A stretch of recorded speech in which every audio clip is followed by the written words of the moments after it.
Is it your perspective that the Christian worldview is in fact the objective truth of the matter? Yes. Huh. But there's always that factor of we're human beings, we've all had different experiences, we all come from different backgrounds, and that's where your bias really lies. So you actually do have somewhat of a course of action to take if you discovered that you don't have a good reason for thinking Christianity is true, including the morality aspect of it sounds like. Yeah. I hadn't thought of it that way. I want to find the link in this chart of yours that is the one that they're all dependent on the most. And it sounds like it's the Bible and the infallibility of it. Absolutely.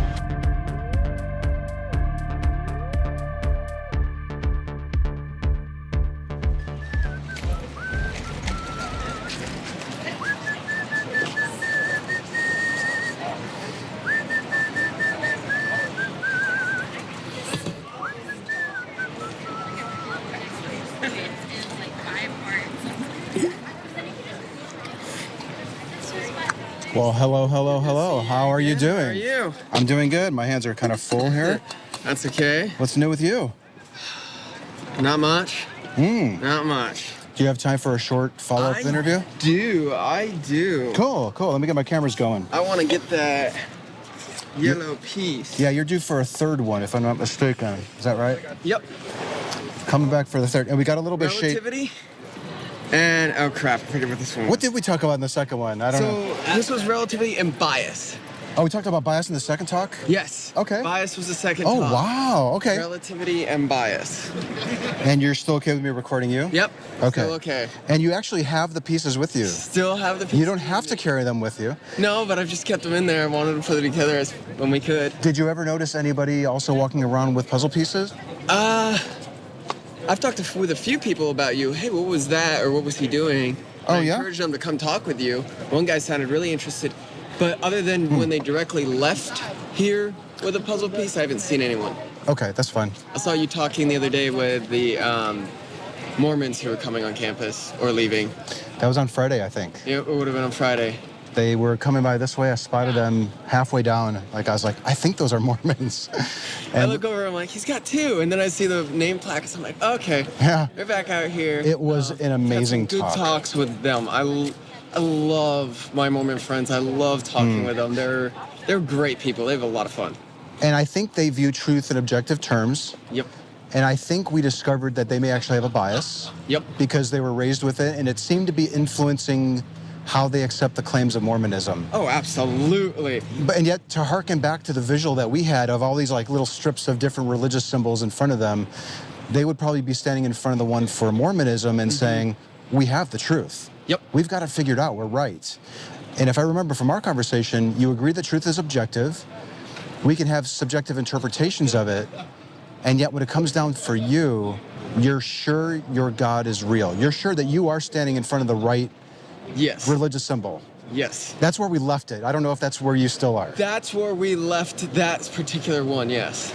Were you 100% sure that you're standing in front of the right one? Yes. Are you still 100% sure you're... Yes. You are. Okay. And this is where I think we left it. This is cool. This is cool. Yes, that's where we left it. That is where we left it. You know, where was that? Because I went home and I did more research, and I made sure I pulled my facts and my notes. If I remember again, it had a lot to do with the Bible. Yes. Okay. Yes. You think the Bible is a source of truth, and therefore you're justified in being 100% sure that your God is real. Yes. Okay. Yes. That is one of the main foundations for it. For the Bible. Yes. So I recall talking about a building, how it has several sides, and you need cornerstones. You have to build your walls, and each wall, once you build the building, is your worldview and or religion. Just while worldview and religion are slightly different, they're very interlinked. Yeah, our worldview is largely shaped by the things that we think are true, and religions are things that we think are true. So I was, is that kind of, religion's we're on the a same little page? bit more organized on the worldview. Like, we have a worldview here in the United States on this idea of freedom. But we all disagree on exactly what that means. but Christianity has a different view on what freedom means, and Hinduism would have a different view on what freedom means. This view Yes. is shaping your outlook. Yes. Yes, it shapes your outlook. It shapes how you approach religion, anything organized Okay. or not so organized So, in that. have you watched any of my videos? No, I have not. I've been not intentionally waiting for the third one, so I didn't come up with any biases or have any other ways to approach Oh, interesting. you. Oh, interesting. Okay. So I wanted to keep these conversations as open and pure and unbiased as possible. And we Okay. talked about bias in the second one. We did. You're filming me. I don't want my responses to be tailored towards you. I want them to my responses to be tailored towards, in general, that everyone can understand and better approach from. Let me just add to this. Yes. When we have this discussion, I really want it to be clear that I don't want to try to approach it from the point of view of how can you actually convince me that what you think is true? Right. I'm interested, you know what I'm interested in? In testing what I think and why I believe it. Yes, I'm interested Yes. in how you determine that it's true. Yes. Okay. But so, I don't want how I respond to you to be any different than how I respond to anyone else. I don't want to. you want to be consistent. Right. I don't want to Good for mess you. my bias up by knowing, oh, he comes from that viewpoint, so I'm going to not talk about this or talk about That's that. right. Okay, now I'm remembering on the first conversation, I think you even asked me, oh no, I think You I asked me and volunteered. I denied. I asked you if you wanted to know where I stood on this same level of confidence or what symbol would I be standing in front of. And I think you said, no, don't tell me. I don't want to know. Right. Yeah. Because if I knew follow-up conversations, I didn't want to. Okay. I wanted to not know where you were so that when you challenge or push, I'm not placating to anything or making assumptions as to where you actually are. Okay. That being said, if at any point Yes. you do want to know where I stand, I'll be happy to share it with you. At the end, I would love Okay. to find out. I actually have something for people who come back for a fourth interview. Oh, fun. Not to, but if you want to come back for I a enjoy fourth. this stuff. I enjoy I this do stuff. too. This is why I'm out here. This is fun for me. So one of the things we do in Street Epistemology is we want to make sure that we're discussing reasons that really are the reason for your confidence that something is true. Yes. And you mentioned the Bible. So Yes. here's my potential eliminator question. Okay. I need to come up with a better description of this. If you discovered that you don't have a good reason for thinking that the Bible is a source of truth, Okay. would you lower your confidence in the claim that your God is real? Absolutely. Okay. I may have even asked you this question. No, I'm you did sure. not ask me on that one. Okay. It's been months since we first talked. Yeah, it has. It has. How confident, you're 100% confident your God is real right now. Yes. If you discovered that the Bible isn't a reliable source of truth, where would you move from your 100%, if any? I would have to figure that out. I do not know where I would jump to. You're not because sure how much of an impact the Bible has in your current level of confidence? It would. I don't. Right. I don't know how much of an impact it would be. This is being 100% honest, and I don't know. Please keep doing that. Where I would make my next move to. It would be figuring out what is the next most objectively based facts. Now I know I talked about having the other two walls, or other walls in my building for my foundation and faith. So if you were to remove one, there's a chunk that's still going to be there. You can still keep an entire building alive with removing one wall. Gotcha. It's built structurally correct. So I don't know where that would be. I've worked hard to look at the objectification and how accurate it is. And it would shake my foundation because within the Bible, God makes claim, this is my word. Multiple times through there. So if the Bible was removed, If the Bible's removed, the rest of my personal testimony, what I've experienced on my own, will get shaken. okay. But I don't have an answer as to what I would jump to because I've looked at the other, I've looked elsewhere. I've looked at, I've done my own study to back up why I stand where I stand. And so I've not found the answer in atheism or agnosticism. I've not found the answer in Buddhism, Hindu, anything New Age or pagan. Yeah. or I haven't found any of them to be objectively true. We know certain facts where they're the archaeological record and the historical record don't always match up with what we can find with what they have in their belief system or manuscripts that go with it. We know where we can see different changes that have happened over the centuries, where we see a lot more of a statistical, straightforward path. Well, can I just interject here? Yes. Before we even look at the Bible as a reliable source of truth on which may be propping up some of the other parts of the structure, I want to explore this idea of not knowing where to go if you discovered that you don't have a good reason for thinking that this is true. Because I'm wondering if the inability to describe where do I go next is in any way influencing your ability to honestly evaluate why you currently think that this is true. It's a very good question. It's a very good question. My answer would be no, because I've put the time and effort into making sure that where I'm standing is where I should be standing. Your answer to my, what is the question that I asked that you're answering no to? Can you repeat back what I said in a question?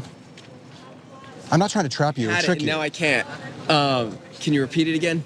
I think I'm asking you if you, is your willingness to honestly critique your justifications for thinking that your God is real contingent on you first being able to figure out where do I go from here if I don't have a good reason for thinking that it's true?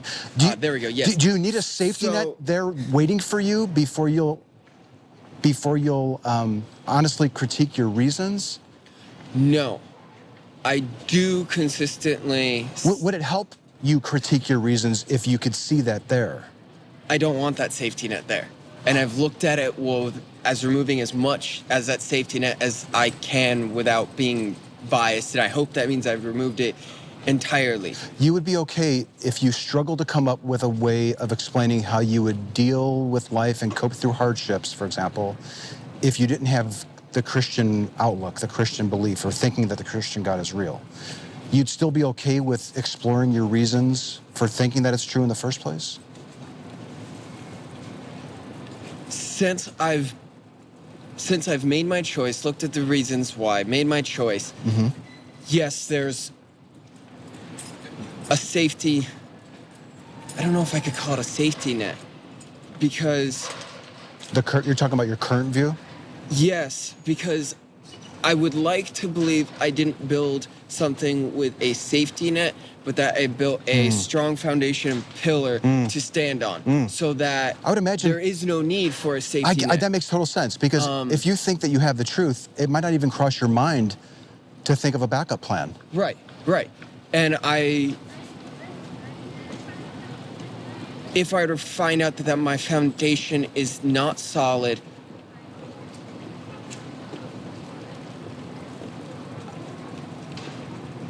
being as honest as I can, considering this is hypothetical, I believe I would climb down off the pillar rather than try and jump to the safety net and find out how to build a foundational platform again to stand on. Based on justifiable reasons rather than things that might not be justifiable. Right. Okay. Right. Yes. Okay. Here's another way of looking at it. Okay. What would your life be like if you discovered that this wasn't true? How would it be different in any way?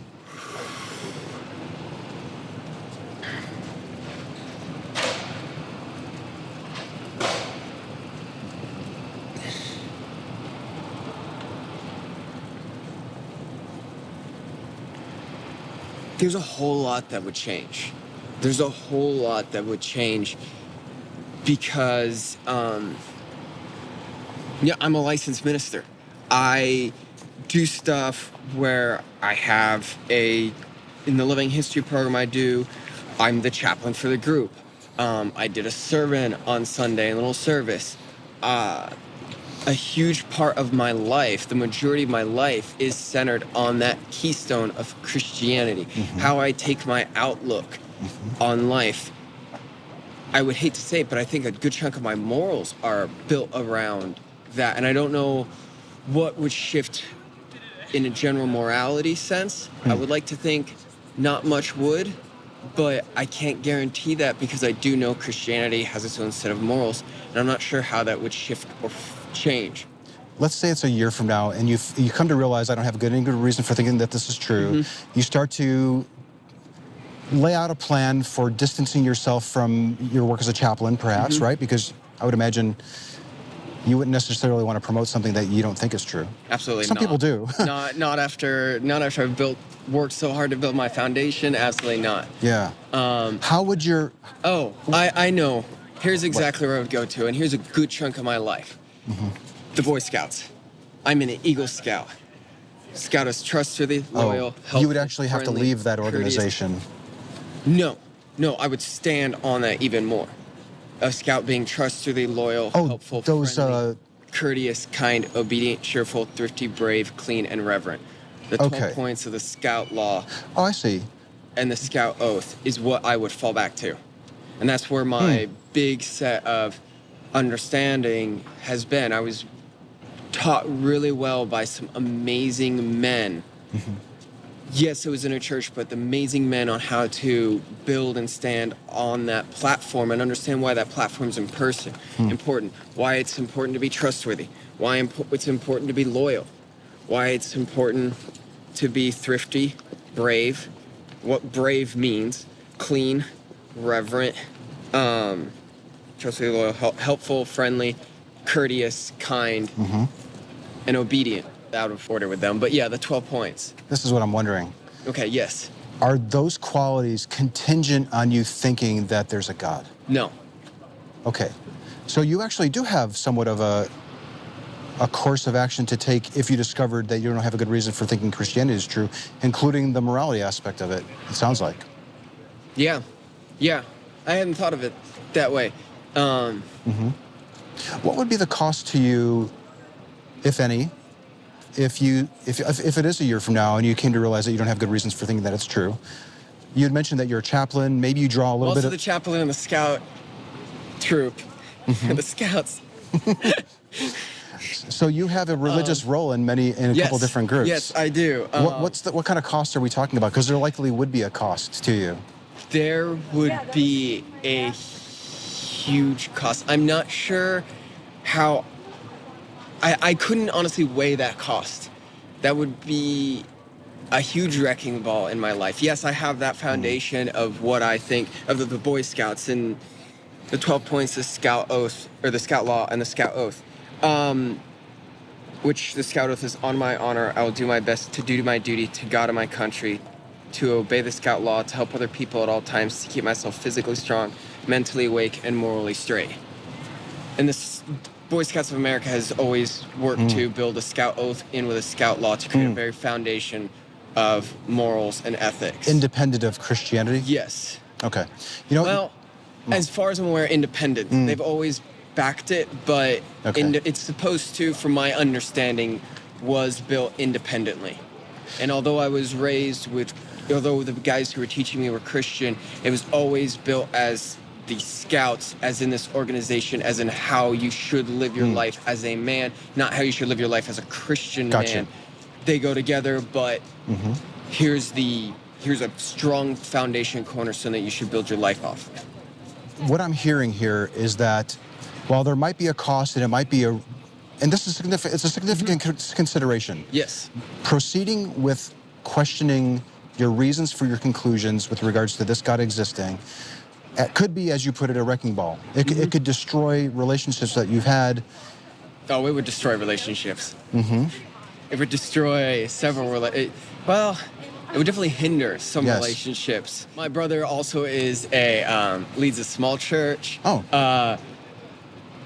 I won't say where or anything like that because it can be a bit People would notice touchy if you suddenly started announcing, I don't believe this anymore. Yes. Okay, yes.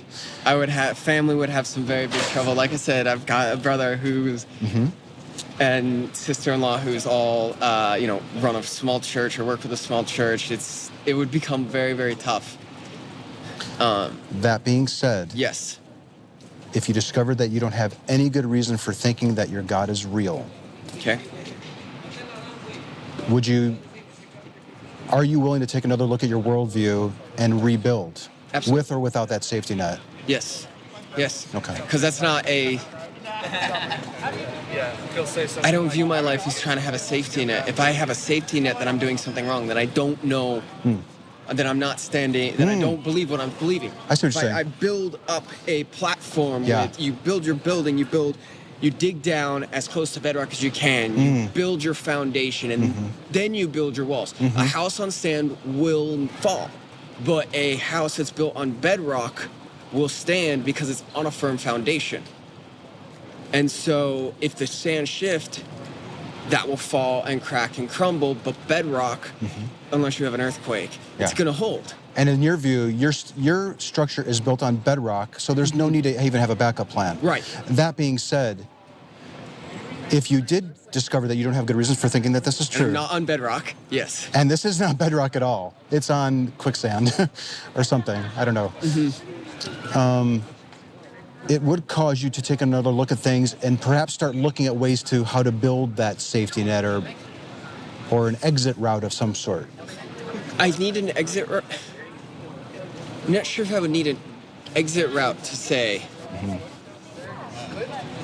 I would hope I would step calmly, take my step off, because that's danger zone now.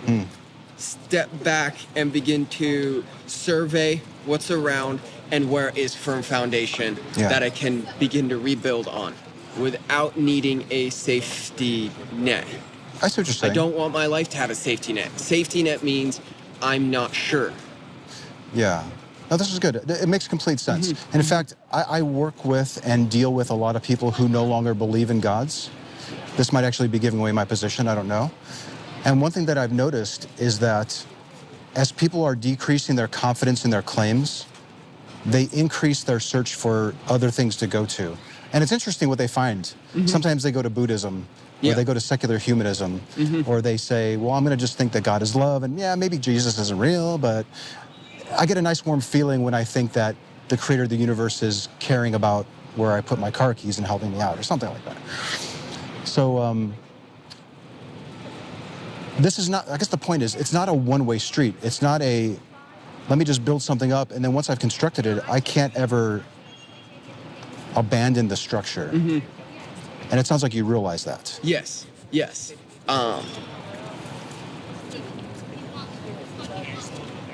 My relationship with God is built on that foundation. You know, I've looked at the Bible, I've looked at other testimony, I've looked at historical accounts, I've got my own testimony in my life that I've built it up on. And if I don't have that, I would restart the process. And I did that in high school.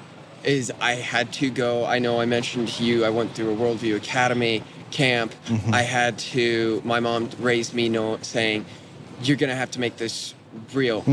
Till you leave this house at 18, you're going to church, but you're going to have to at some point make this real to yourself. I'm not always gonna be around. I remember this. And so I would restart that process. Step back, look at it, build my construction, find where the where the firm ground is, where the bedrock is, build my road to it, build a foundation. But I don't want to be locked up in some suburb where the road just goes in and dead ends.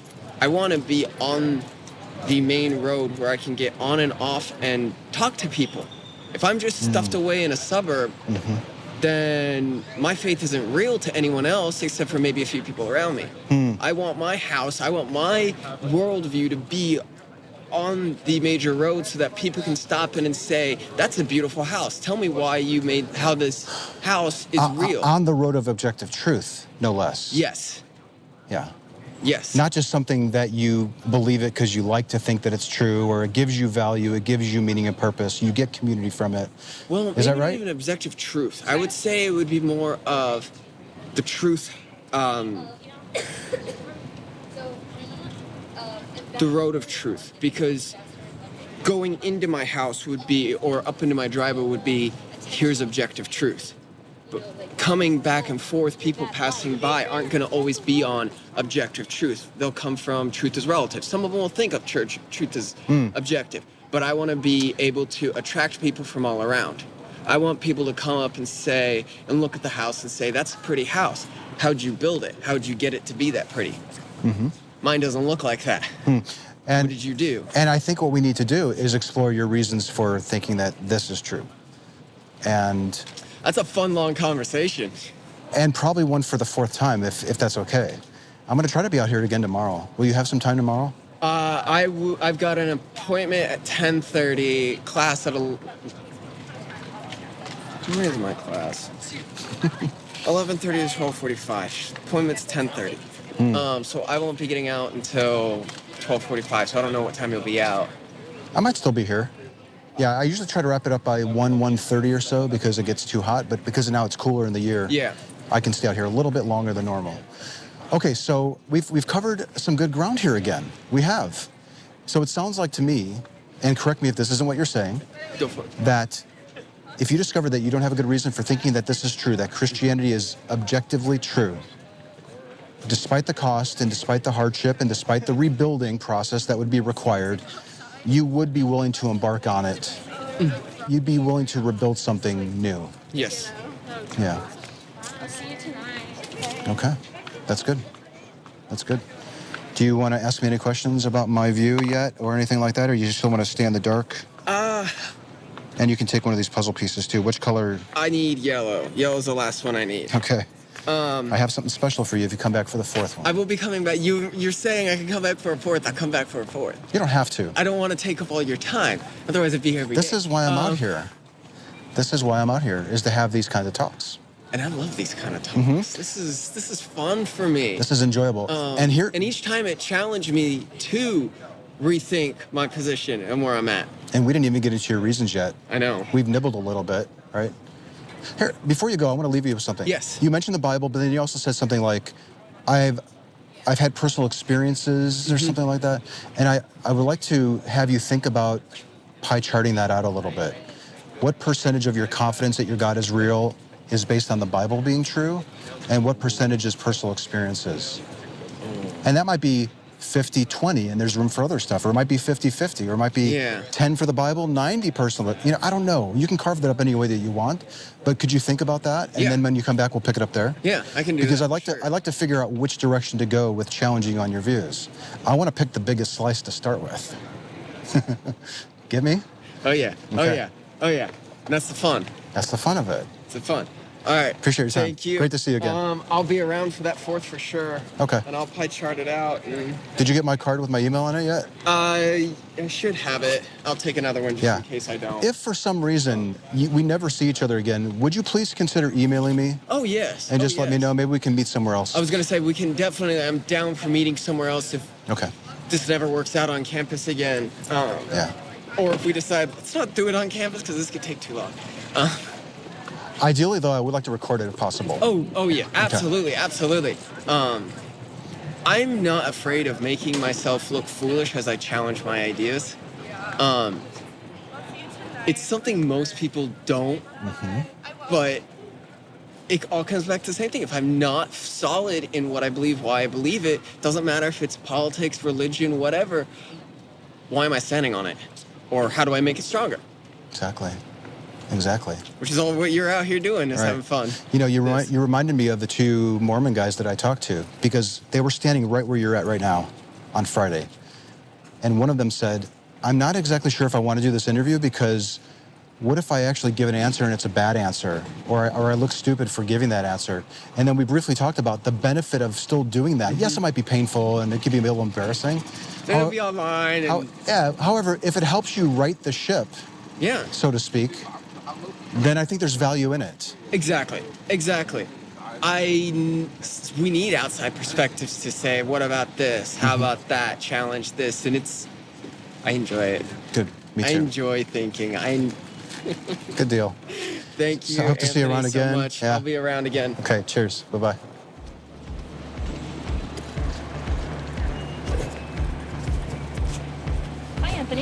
Hello.